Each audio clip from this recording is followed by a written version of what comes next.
En el día de los, bueno, lo hemos repasado a lo largo del programa, hoy es el día de los zurdos, hoy se comenzó a construir el muro de Berlín, hoy fallecía en 1989 Hugo del Carril, la voz de la marcha peronista, y hoy también nacía Fidel Castro. Hoy nacía Fidel Castro en 1926, el líder de la Revolución Cubana, o sea que es un día particularmente políticamente movido por lo pronto.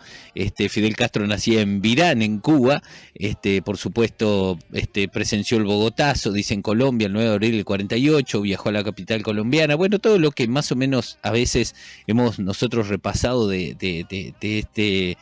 este político sin lugar a dudas icónico del siglo XX, y en este día tan especial políticamente nosotros vamos a hablar de un libro político y de un escritor y de una persona política que le damos la bienvenida a continuación. Buenos días, Alberto Silva, muchísimas gracias por estar con nosotros. Bueno, buenos días a ti, al programa, muchas gracias por la invitación, y me siento abrumado con esta cantidad de fechas, de simbolismo, sobre todo con la última, sí. Muy fuerte, la verdad, muy fuerte. Sí, con todo lo que fue, y que nos pueda servir para este puntapié inicial de la charla que va a rondar sobre tu libro, pero también quiero que vaya porque no hay libro sin escritor, y no hay un libro que convenza sin un escritor que esté convencido de lo que escribe también, ¿no? Porque para vos parte de todo lo que ha sucedido en esos años, y ha sido, sin lugar a dudas, como en muchas partes de nuestra sociedad o muchas personas, un mojón para tu vida y la de muchos. Pero vayamos al comienzo. Vos, ¿cómo fue que viviste ese comienzo de dictadura? La perinola. ¿En lo personal te referís? Sí. Sí, bueno, yo lo viví el comienzo de dictadura. Yo me considero un sobreviviente de una generación. Para quien no me conozca, le cuento. Cuando me presento, cuando charlo, uh-huh. Yo soy consciente que por las cosas que he hecho, por los lugares que he estado, por lo que ha significado mi generación, soy un sobreviviente de la dictadura. Yo, el inicio de la dictadura cívico-militar, lo recuerdo ocupando la Facultad de Agronomía, aunque yo no era estudiante de agronomía, era de secundaria, era un guacho, un adolescente todavía, pero me recuerdo ocupando ese lugar de estudio. Me recuerdo con las fuerzas policiales y militares rodeando la facultad. Recuerdo un helicóptero verde por encima de nosotros en momentos que hacíamos carteles para después pegar en Sayago. Me recuerdo siendo parte de la gesta popular más importante, al menos desde mi humilde punto de vista, desde el éxodo tras el mejor de nosotros, aquel 9 de julio, donde miles y miles y miles de personas en 18 de julio, sin armas, manifestamos el repudio a la dictadura cívico-militar en una manifestación que tuvo, por un lado, a ciudadanos, a jóvenes, a muchachos, a veteranos, a trabajadores, a jubilados, y del otro lado, a fuerzas represivas que por primera vez que yo recuerde utilizaban helicópteros en la represión de manifestaciones, utilizaban carros que tiraban agua, utilizaban simulacros de fusilamiento, utilizaron perros de la policía, utilizaron todo el dispositivo que uno pueda imaginarse para enfrentar a un colectivo. De hecho, me recuerdo en lo que fue todavía no la hemos valorado, siento, como sociedad, la huelga general que marcó un antes y un después en el mundo. Muy pocas dictaduras, ninguna en América, se inició con una oposición de ese tenor, de esa situación. Y yo, que soy un hombre de radio y que en realidad mi primera actividad periodística tuvo que ver con un programa llamado Discodromo Show, que llevaba adelante Rubén Castillo, donde nos presentamos con Nelson Caula, otro periodista. Castillo había llamado a una suerte de monografía sobre su programa. Se presentaron unos 120 trabajos, había que hacerlo en colectivo, y ganamos nosotros. Y cuando fuimos a retirar el premio, la hija de Castillo nos dice: ¿ustedes ganaron? Y yo quedé un poco atemorizado, que estaremos mal vestidos, ¿por qué nos pregunta eso de ustedes ganaron? Y digo: sí, somos nosotros, y perdón, ¿por qué nos preguntás esto? Y me dice: no, porque todos eran universitarios, ustedes son unos gurises, ¿cómo? ¿Ustedes escribieron eso? Bueno, yo recuerdo a ese hombre, a Rubén Castillo, en Radio Sarandí, repasando el poema de Lorca a las 5 de la tarde, a las 5 en punto de la tarde, repitiéndolo entre canción y canción una y otra vez. Si querés, en apretada síntesis, así recuerdo yo el inicio de la dictadura cívico-militar. Y a vos esa dictadura te tuvo en un lugar. Vos estabas en ese lugar por infancia vivida, tuvieron que ver tus padres, cómo fue esa historia que te llevó a estar ahí. Bueno, y yo soy parte de una generación que soñábamos con no cambiar un barrio o un país, soñábamos con cambiar el mundo. Soy parte de una generación que en distintos países se expresó de distintas formas. Se expresó de una forma en México y terminó con una masacre. Se expresó de otra forma en París, hubo un solo muerto, un borracho en el Sena, pero marcó toda una contracultura. Se expresó de otra forma en Checoslovaquia y se expresó también en Uruguay. Y como muchos muchachos, ya en la infancia teníamos inquietudes sociales y teníamos inquietudes de justicia y de querer mejorar y tender manos al prójimo. Y en ese marco que me fui formando, me fui educando, me fui formando. Ese sería el término. Yo en aquel momento tenía una militancia estudiantil. Estaban preparatorios en el 9, en el Liceo de Colón. Claro, porque había gente que estaba como vos, digamos, que era partícipe, que iba al frente, había gente que los apoyaba, pero por ahí no marcaba tanto la cancha, digamos, y también estaban los del otro bando. Uno mirando desde la historia pareciera que estaba como bastante polarizada la sociedad. Era así como se puede ver desde este lado en perspectiva. Sí, tal cual como tú lo estás definiendo, estaba polarizada. Había mucha gente que estaba en contra y se manifestaba de distintas maneras, y había mucha gente que estaba a favor de la dictadura, pero como suele acontecer con los sectores reaccionarios, con los sectores de derecha, en general no se expresan, no se manifiestan, no colectivizan sus pensamientos. Pero sí, es indudable que habían dos países, algo parecido a lo que pasa ahora, y lo que pasa en América, y lo que pasa en parte del mundo. Por momentos la historia lo marca más nítidamente, por momentos lo marca más tenuamente, con todos los matices, por supuesto, ¿no? Claro. ¿Y cómo es para alguien como vos, que viviste la dictadura activamente, con todas las consecuencias, con todo lo que pasó desde cerca, cómo es escribir sobre esos tiempos? Bueno, y es como yo viví dos dictaduras, porque a la dictadura uruguaya tuve que irme del país, y fui nada menos ni nada más que a la República Argentina. Claro. ¿Vos en qué año te fuiste de acá? Me tuve que ir en el 74 y volví, fui uno de los primeros que pude volver en el 84. Estuve una década en la República Argentina.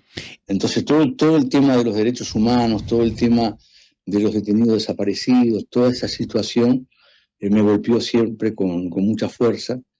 Y yo tengo escrito unos 16 libros, entre los individuales y los compartidos, y muchos de ellos tienen que ver con la temática de los derechos humanos, tienen que ver con el compromiso de muchas personas, tienen que ver con eso que tú preguntás, cómo se vive y cómo se transmite una Exacto, una ahí situación. está el tema, porque Cómo se transmite y los trucos, si querés, por usar una palabra, que tiene la historia.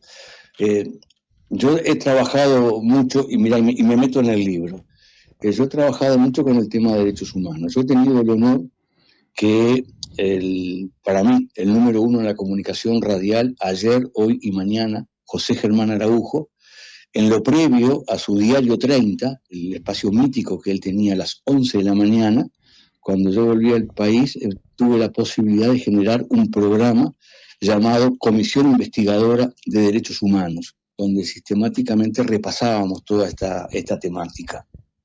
Durante un tiempo tuve la responsabilidad de estar al frente de la página de Derechos Humanos en el semanario Mate Amargo.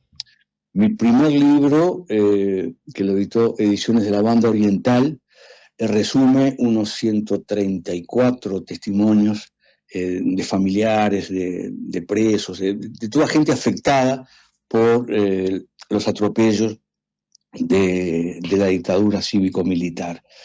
O sea que en torno a estos temas algo sé, algo he conversado, algo he escuchado y algo he vivido.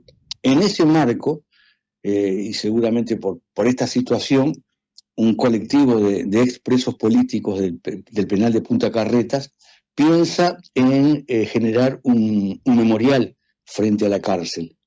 Era un proyecto que tenían, eso se plasmó ya, ahora ya hace tiempo que ya está ese memorial.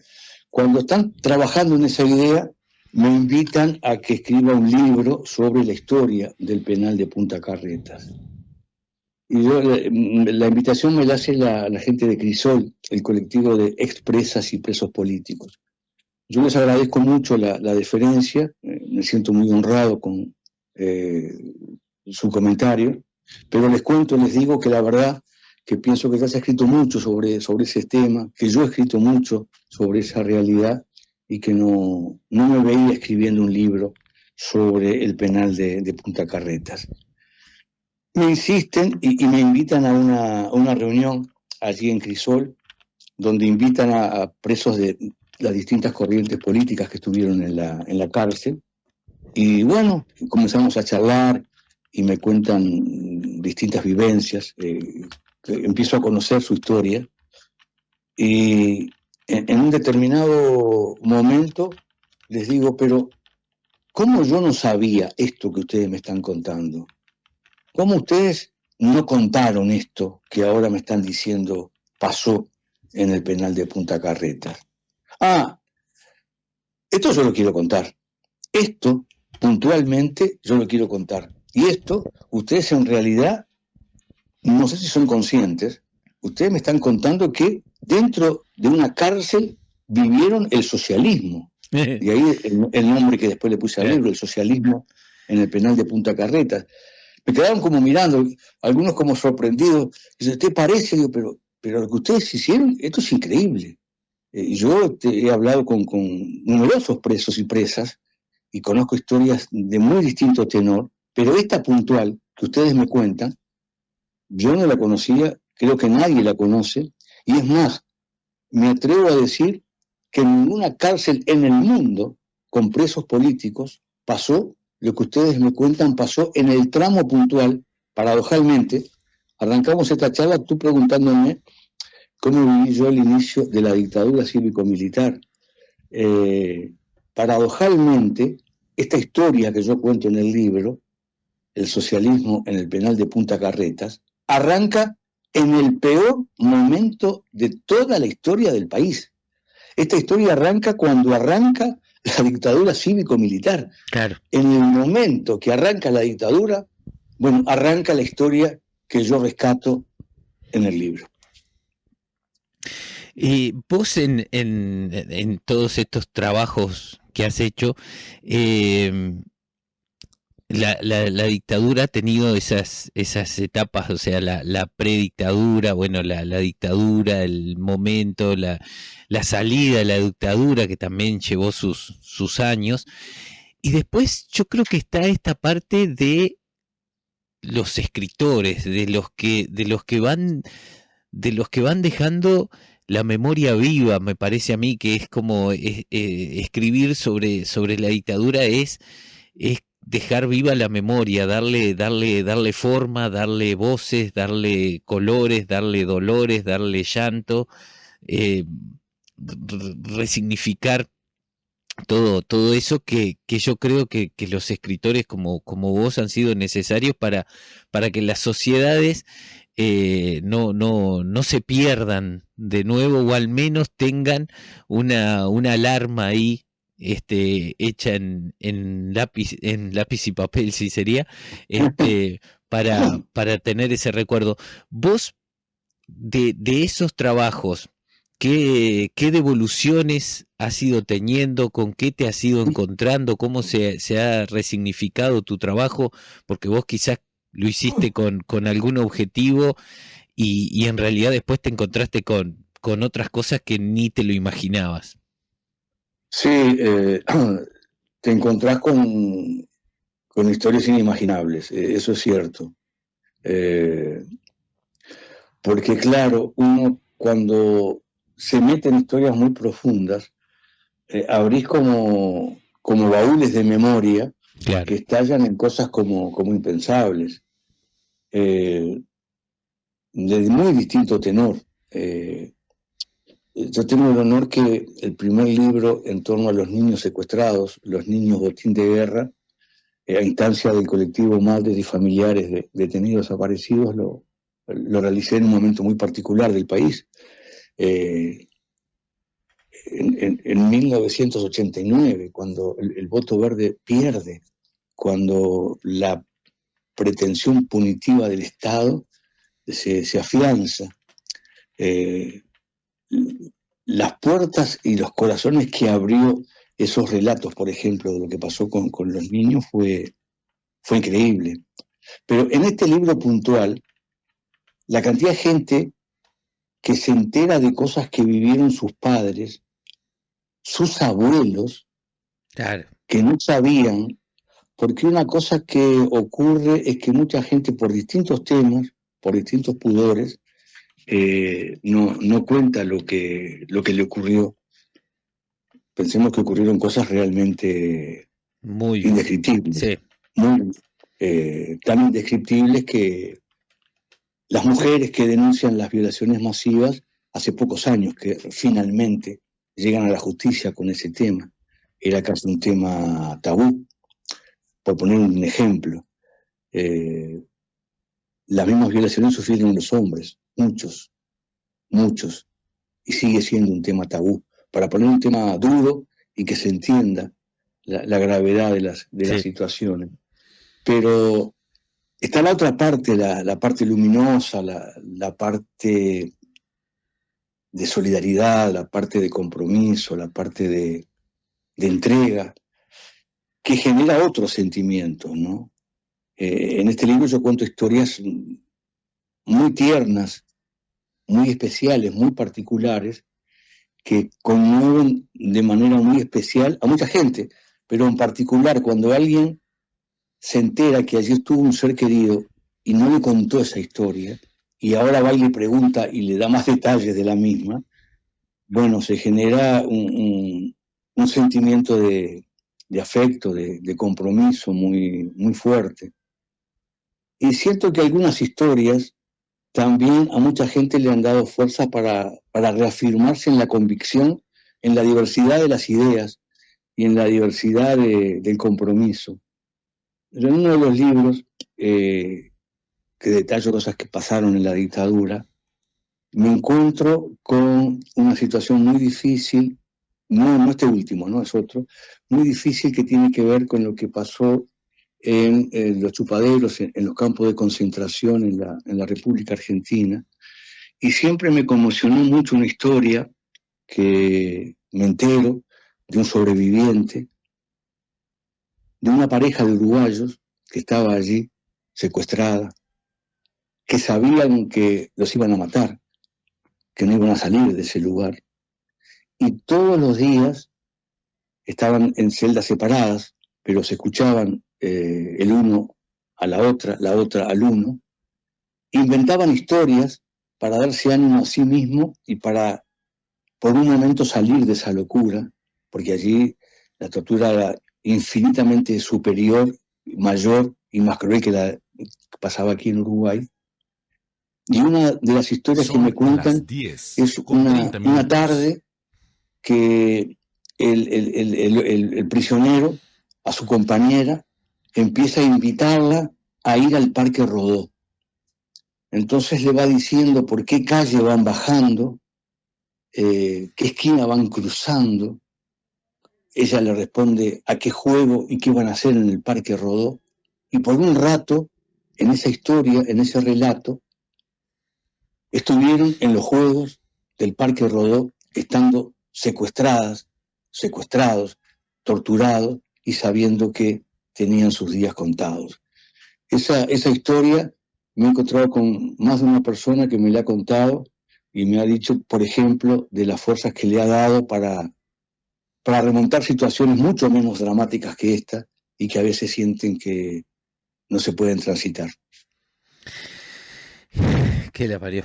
Fuerte ¿cómo, cómo se, cómo se hace, o cómo hiciste vos en realidad, para, para salir de todo ese mundo que generó, además que generó el propio ser humano, porque si uno dijera, no sé, vinieron X cosas que nosotros no conocemos e hicieron tal cosa, pero esto es hecho por las propias personas que después de pasado todo esto, tuvimos que ver y cruzarnos en la calle y hacer, o al menos intentar hacer como si ya hubiese quedado todo en otro lugar.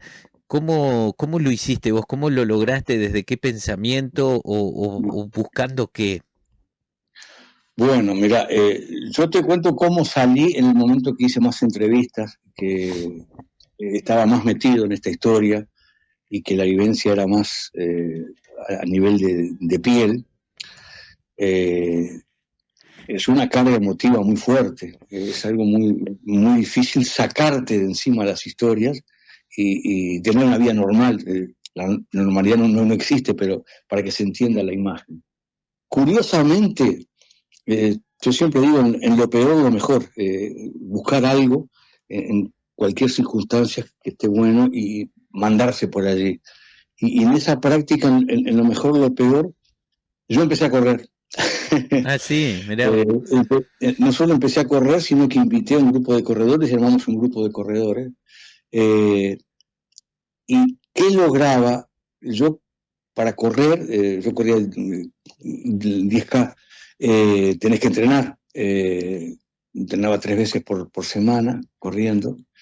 Y ese correr, que es una cosa física, que es una cosa de adrenalina, que tiene que ver con, bueno, con un montón de componentes de salud, a mí me permitía por 1 hora, que era más o menos lo que usaba en el entrenamiento, irme totalmente de todo y encontrarme con la nada, encontrarme con otros pensamientos, con otras ideas. Y para mí, por ejemplo, eso fue muy bueno, fue muy sabio, en lo que tiene que ver con algo personal y con algo puntual, en un periodo muy fuerte, porque bueno, eran muchos testimonios, muchas situaciones muy desgarrantes, muy fuertes. Hay que pensar que también habían sentimientos que estaban muy a flor de piel. Por eso, claro. Ahora para que se entienda, hay cosas que ahora casi no pasan, casi no pasan. Pienso en la imagen del detenido desaparecido. Aldo Novik está haciendo un documental sobre Elena Quinteros, la maestra. Sí, Ahora se cumplió 50. Lo hemos entrevistado acá, un grande, ¿verdad? Ahí va. Se cumplieron 50 años de su desaparición. Y a mí me invitan a participar en el documental para que, bueno, que cuente algo de Elena, de Tota, qué sé yo. Y yo ahí cuento, por ejemplo, en el documental, lo que me pasó con Tota, que ahora no sé si pasaría algo parecido, pero para que se entienda la dimensión.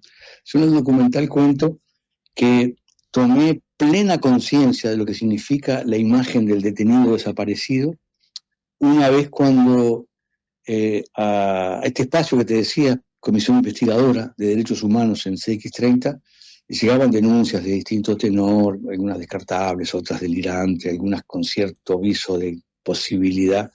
Y en una Germán Araujo me dice: Alberto, mirá, hay una persona que es de mi confianza, que es una persona seria, qué sé yo, que señala junto a otros vecinos en el cerro que hay una muchacha deambulando con algunos problemas mentales probablemente, hace ya un par de días que no la conocían, que apareció en la Villa del Cerro y que por la complexión física, por la edad, podría ser Elena Quinteros. Casi imposible, pero me parece que habría que ir ahí. ¿Te animás a ir con Tota? Dije: sí, claro, Germán, cómo no. Yo tenía una relación muy particular con Tota Quintero. La llaman, llega al Palacio Salvo, que es donde salía la 30. Le contamos la situación, le decimos que bueno, esto es nada más que hay que ir, pero probablemente sí, claro, probablemente no. Subimos al auto, rumbo al cerro, y cada cuadra que iba avanzando ese auto, yo notaba que Tota se iba transformando. Su cara, su voz, su actitud iba cambiando cada cuadra que íbamos rumbo al cerro. Cuando estábamos casi por llegar, estaríamos a 3-4 cuadras de la esquina que estaba esperándonos esta gente. Tota estaba convencida que estaba a punto de abrazar a su hija, Elena Quinteros. Contra toda cosa racional, ella estaba convencida en ese momento de que allí iba a encontrar a su hija. Hasta el día de hoy yo recuerdo eso y me conmueve, porque es un sentimiento muy profundo. Esta imagen del detenido desaparecido, esta práctica cruel que inventaron los franceses en Argelia, en la pelea con los argelinos, que después los norteamericanos la toman como propia, y en la Escuela de las Américas en Panamá enseñan a los militares de América del Sur. Es de las más nefastas, más crueles, más terribles de las prácticas en la represión. Totalmente. La imagen de el detenido desaparecido. Totalmente, sí, es llevar al extremo el símbolo del triunfo físico sobre el otro, ¿no?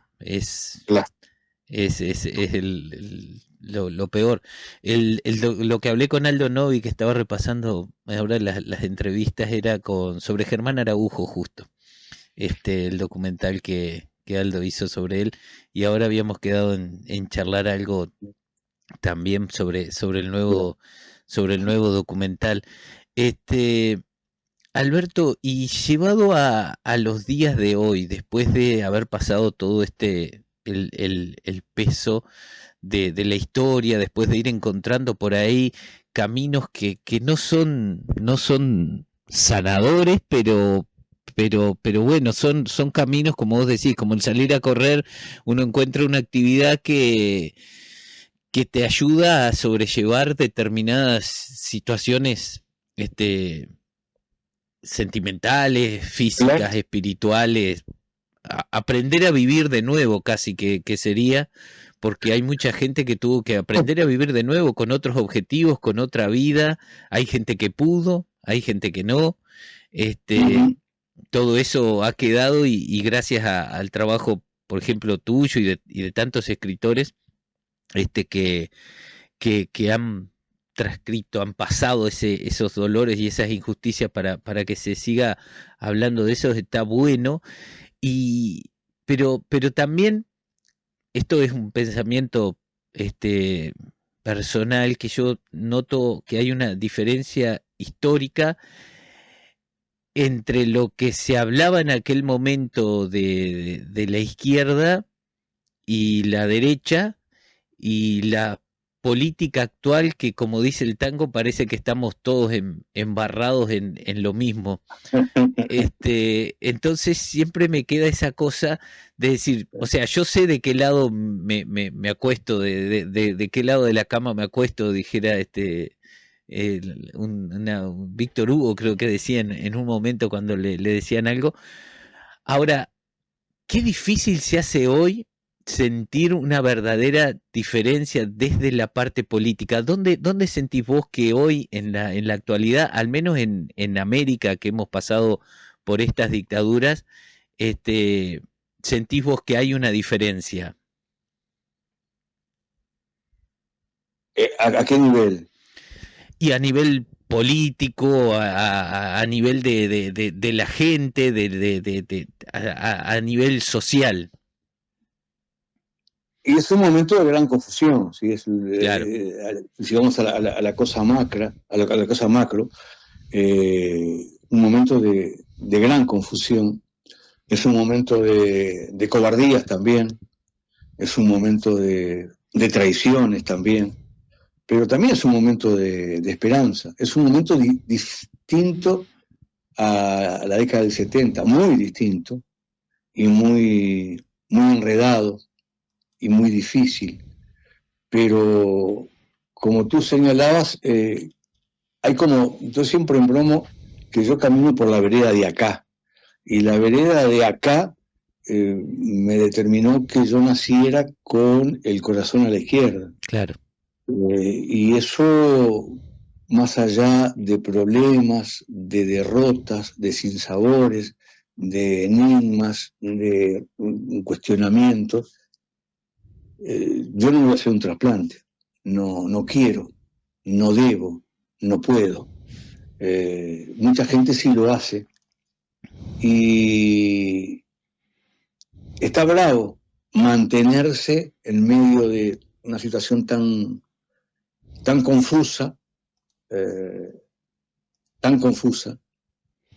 Yo 2x3 siempre broma con una imagen, tanto en la tele como en las redes, de que estamos viviendo un momento histórico donde pareciera que una pátina grisácea, mediocre, quiere invadirnos a todas y a todos. Y por momentos creo que lo logra.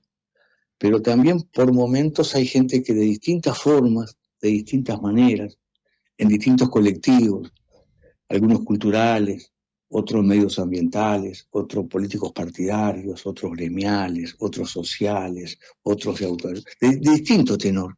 Hay distintos fueguitos que buscan, que se encuentran, que se juntan, que se separan, se vuelven a juntar. Esa maquinaria que pretende aplastar al bicho humano en todo el mundo, esa hamburguesa cultural gigante que quiere aplastarnos, por momentos lo logra. Por momentos logra aplastar e integrar a mucha gente, incluso a buena gente, pero no logra aplastar ni integrar a todas y a todos. Yo siento eso. Qué lindo, qué esperanzador escucharte, porque yo muchas veces lo hablo con gente, inclusive con gente, digo, yo tengo 47, o sea, yo nací en el 78, era muy chico y demás, pero hablo con gente que lo vivió y que ha sentido incluso el desencanto post dictadura de los valores por los partidos por los que ellos lucharon, cuando el partido llegó al poder y pensaron y todos tenían determinada, porque también está eso, está la expectativa del pueblo que se generó, está el bajar a tierra eso, y como vos decís, yo creo que en realidad muchos de esos sueños se terminan chocando con esta cosa mundial que yo siento a veces que es sofocante porque la ves en todas las cosas, la ves en la música, la ves en la pintura, la ves en donde vos quieras poner el ojo. Bueno, sobre todo en política se está viendo mucho. El otro día me sorprendía porque en Perú, cuando gana Keiko Fujimori, gana con el voto del exterior, que es algo que nosotros acá en Uruguay contamos que iría para la izquierda, y ella que va por la derecha, digamos, termina ganando con el voto del exterior. ¿Cómo se ha entre países cambiado tanto la situación? Tenemos la izquierda y la derecha argentina, que bueno, Argentina es 1000 veces más pasional, creo, que cualquier país que lo rodea, pero tenemos esas cosas también de que no sabemos bien dónde está. O sea, sí sabemos, pero también hay otras repercusiones. En Chile, ¿cómo ves vos, por ejemplo, un país como Chile que tuvo algo tan fuerte? No. Me parece incomprensible. Pero bueno, vivimos un mundo incomprensible. Claro. Keiko Fujimori sigue reivindicando a su papá, un dictador. Claro. Yo me enteré el otro día, y lo comentaba en la tele, yo no sabía, Keiko y su hermano se formaron en Estados Unidos, estudiaron en Estados Unidos, y la formación de ella y su hermano costó $950,000 que ilegalmente su papá dictador pagó. Claro. El actual presidente de Colombia nació fuera del país, se formó fuera del país, estudió fuera del país, y el fuera del país siempre es Estados Unidos. Es hijo del millonario más millonario de toda Colombia. En realidad no tiene ninguna formación política, social. Su éxito fue el saber manejar bien las redes, y su hazaña más festejada en televisión, antes que ingresara en la política, fue que le gustaba atar a los gatos con cañas voladoras y ver cuánto se elevaban del suelo. Una maravilla el ser humano. Dice que se elevaba poco, 3-4 metros, pero que lo divertido estaba cuando venía la explosión. Ese personaje es el actual presidente de Colombia. Y si uno piensa en Chile, que tú preguntabas, yo que soy un gran admirador de Violeta Parra. Claro, exacto, porque Chile es un faro muy fuerte para es un faro muy fuerte, muy fuerte. Aquella imagen de Allende. Claro. Que había prometido que a él no lo sacaban en pijama de su casa, porque en aquel momento había muchos golpes de Estado, y metralleta en mano, resistiendo en La Moneda junto a un puñado de héroes. Toda aquella gesta de Chile tan emblemática, tan particular, que termine en lo que terminó.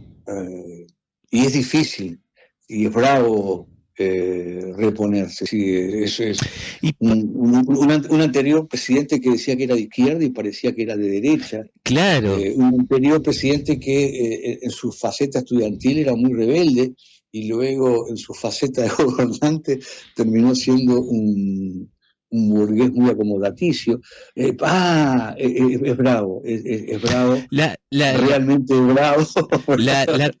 En parte la responsabilidad de esa izquierda no ha sido un poco dejarse encandilar por estas luces de como que apuntamos se apuntó a un enemigo, y en realidad no nos dejamos encandilar por estas luces de Estados Unidos y demás, porque es como que nos atrapó a todos dentro de esa burbuja ya. El sueño del plástico y del neón ganó muchas voluntades, eso es cierto.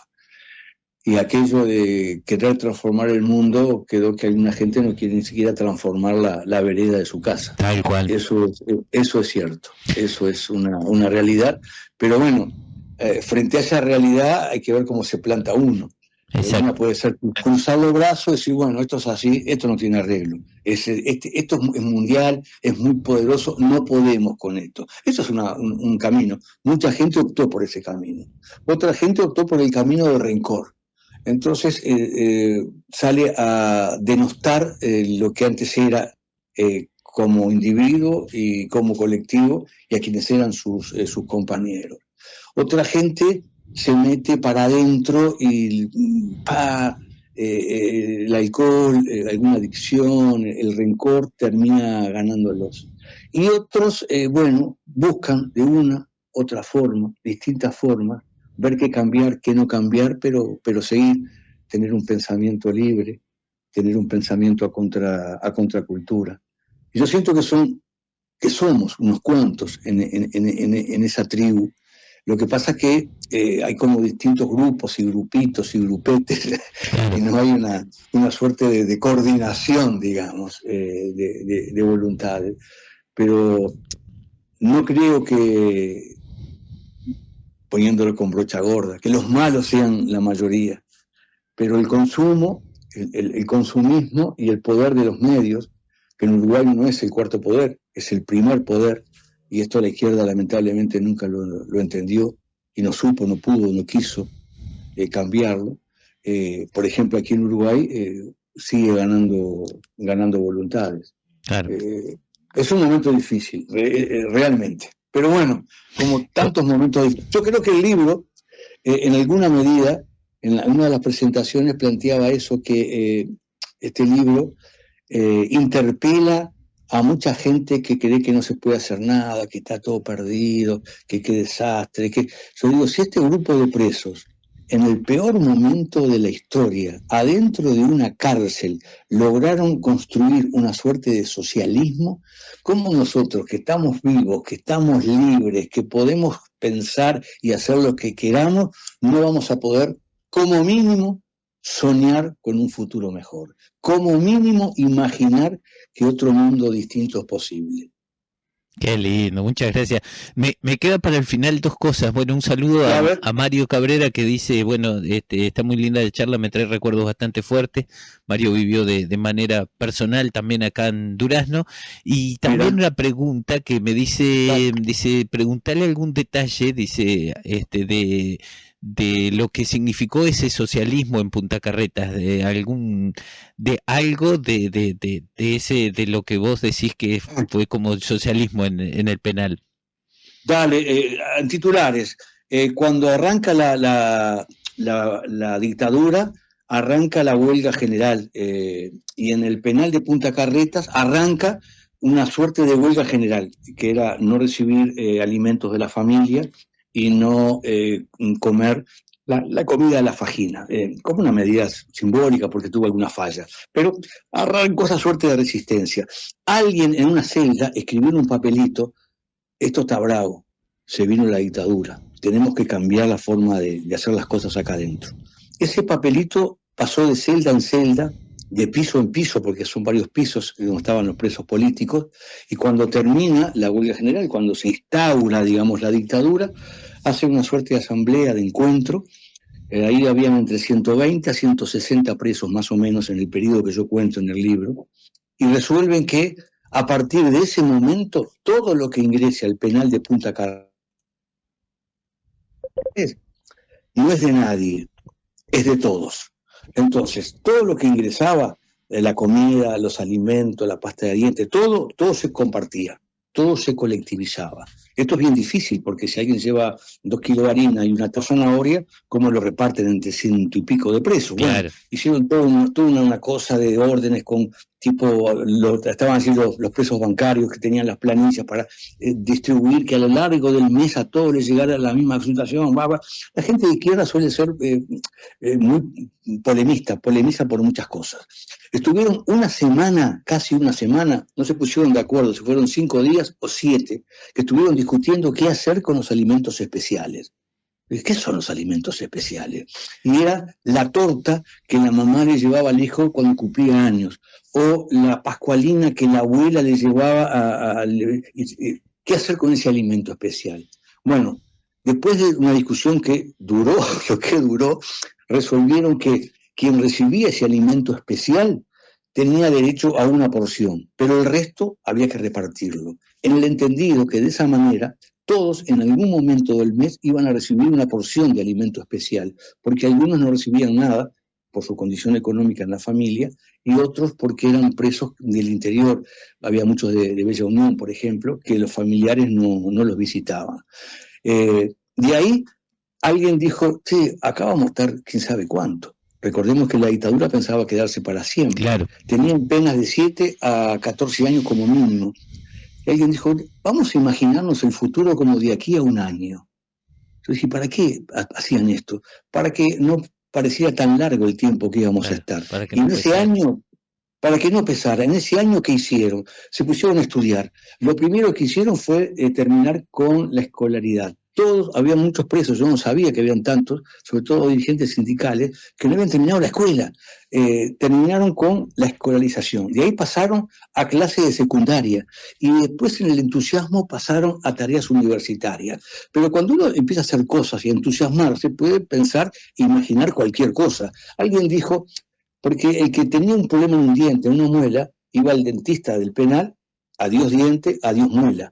Alguien dijo, che, ¿y si empezamos nosotros a curarnos las caries? ¿Cómo te vas a curar si no había ningún dentista en ese momento? Bueno, empezaron a leer, consiguieron que trajeran el libro de odontología, empezaron a curar las caries. No tenían torno. Entonces, ¿qué hicieron? Con una pata de pollo la afilaban, la encartaban en una lapicera y ese era el torno. Otro tenían 2 tornos, otro era una aguja de cuchonero, afilaban contra el piso, la encartaban también en una lapicera y ese era el otro torno.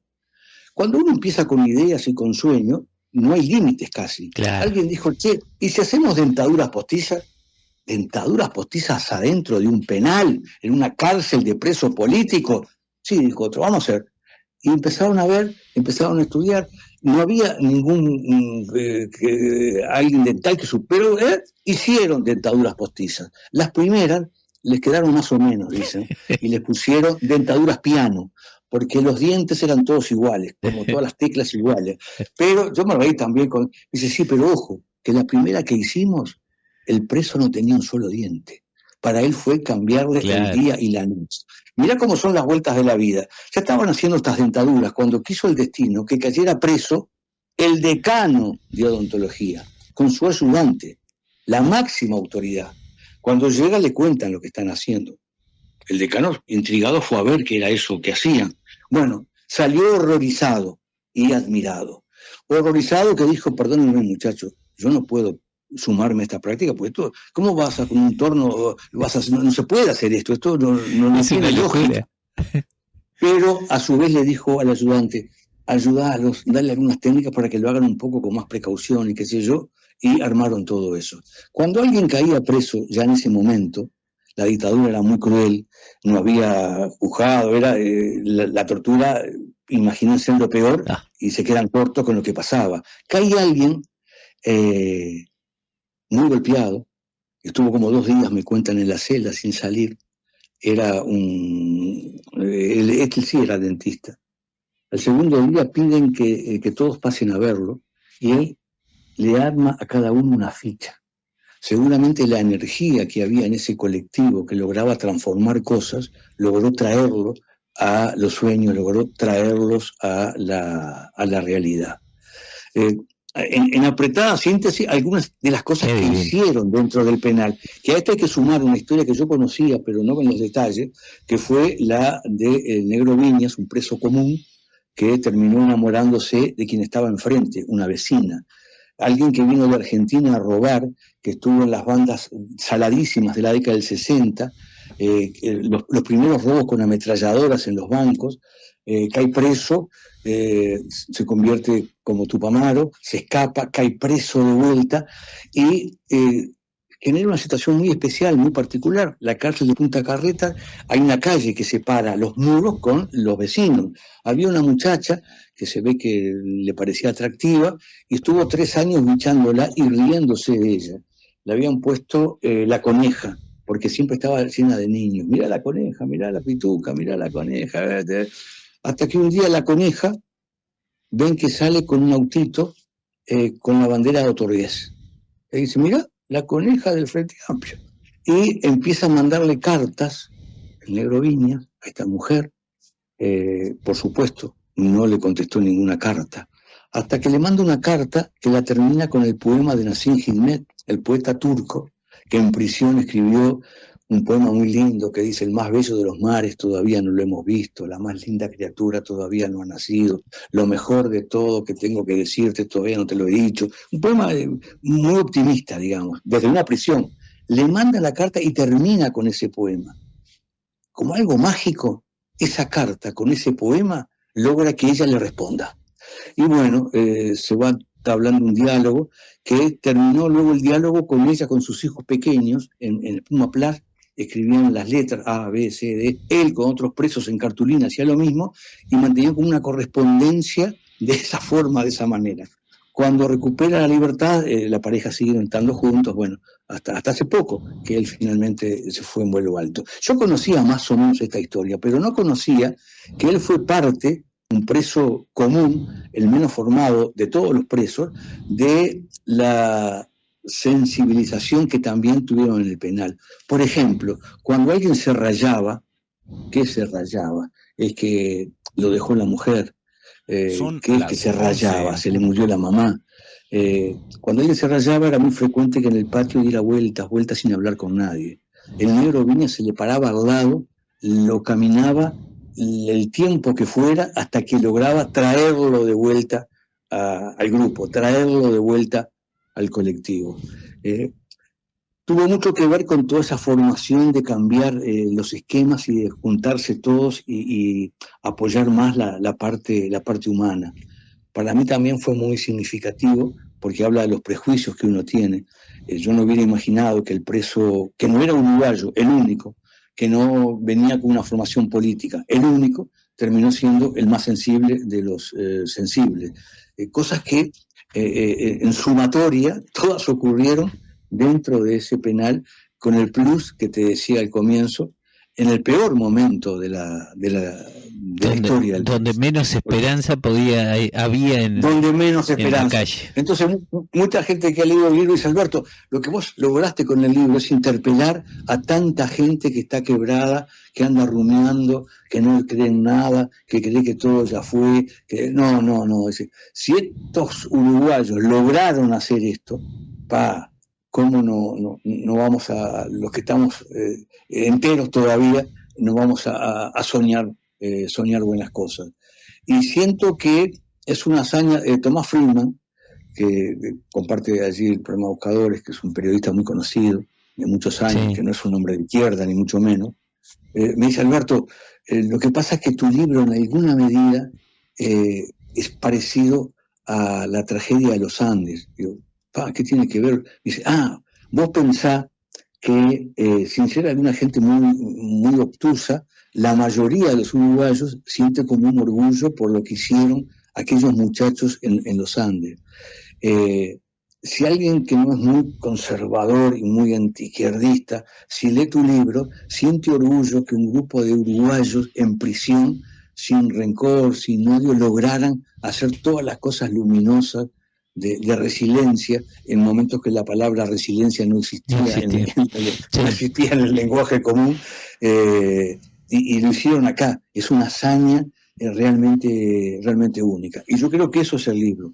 Y por eso es que me tiene muy contento, muy emocionado, si querés.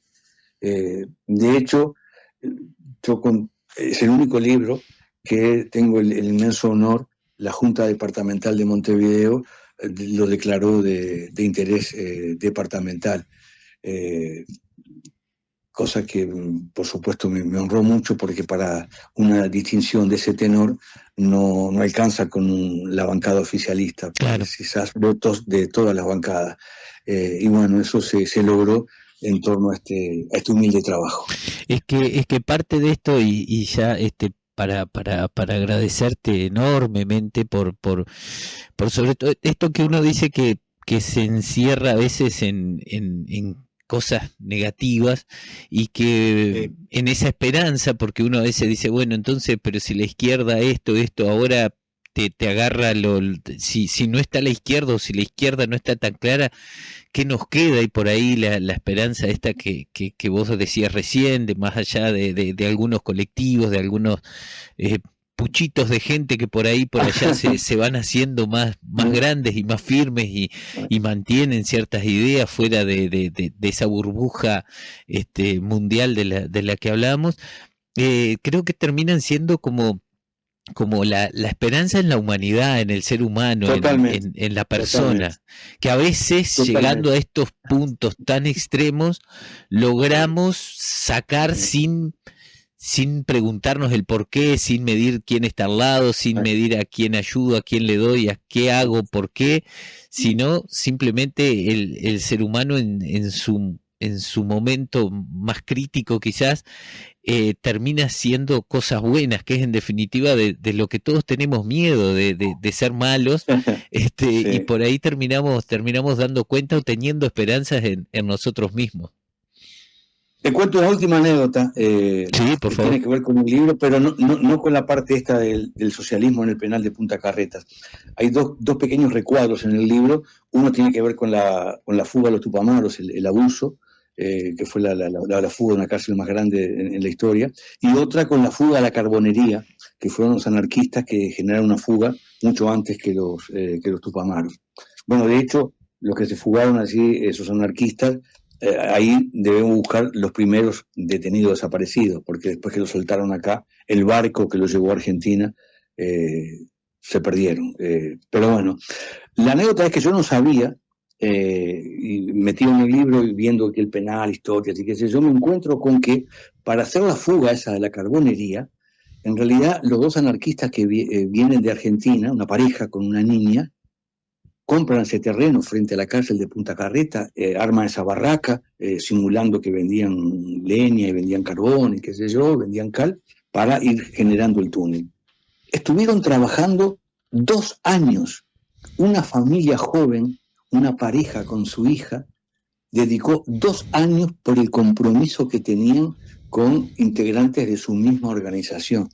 Bueno, yo no sabía de esa entrega, por ejemplo, de estos anarquistas libertarios tan especial, tan particular. Siempre, en todas las épocas, hubo gente con una entrega y con un amor y con una capacidad de poner los sueños, lo colectivo por encima de lo individual, mucho más de lo que pensamos.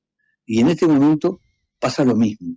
Lo que pasa es que muchas veces no lo conocemos, porque no nos cuentan, porque no nos dicen, porque no nos informan. Qué grande. Alberto, te agradezco un montón, Nada, un montón. a ti. Que quede abierto, por favor, la conexión para cuando quieras decir algo, lo que quieras, tengas otro libro, otra idea, lo que quieras conversar. Quedamos abiertos. Cuento la historia por ahí que también nos pasan acá. El recuerdo mío dice de los años 70, caminábamos por 18 de julio y llegar a la universidad estaban todos los estudiantes quemando bancos y libros, de todo, cuando de pronto aparecen las fuerzas conjuntas con camiones, con chorros de agua, balas de goma, gases lacrimógenos, garrotes, etcétera. Dice, nosotros nos resguardamos, dice, cuando iba con mi padre, creo que fue, nos fuimos en un taxi a ver si se apaciguara la cosa, o nos escondimos en la entrada de un comercio. Bueno, todo eso queda abierto, pero con la esperanza de tus palabras y de tus libros, Alberto. Muchísimas gracias por el momento. Un abrazo grande. Abrazo grande, para mí un honor realmente esta charla contigo. Y a la gente que tuvo la paciencia de escucharnos de corazón, muchas gracias. Vamos que podemos. Muchas gracias, vamos, Alberto. que podemos. Qué grande, Arriba. Gracias. Abrazo grande. Chao, chao. Hasta luego. Qué lindo, señoras y señores. Por charlas como estas, es que Tente en el Aire vale la pena. Por charlas como esta, es que Tente en el Aire vale la pena. Gracias a Carlos Castillos, que ha sido el hacedor de este contacto con Alberto. Carlos Castillo, ustedes saben que es uno de los pilares de esta radio, siempre aportando cosas. Es un tipo que yo no me canso de decirlo, es uno de los que hacen y hacen hacer. que son necesarios para todas las sociedades. Y bueno, yo siempre coincido en muchas cosas con él, en muchas charlas, en esto de hay que hacer, y él es una persona que logra que estas cosas pasen. Así que este momento, si a alguien hay que agradecerle, es a Carlos Castillos, y obviamente el espíritu de esta charla corresponde a Alberto Silva, un grande, y a partir de hoy iremos por ahí leyendo algunas partes, algunas historias de su libro. A la vuelta de la pausa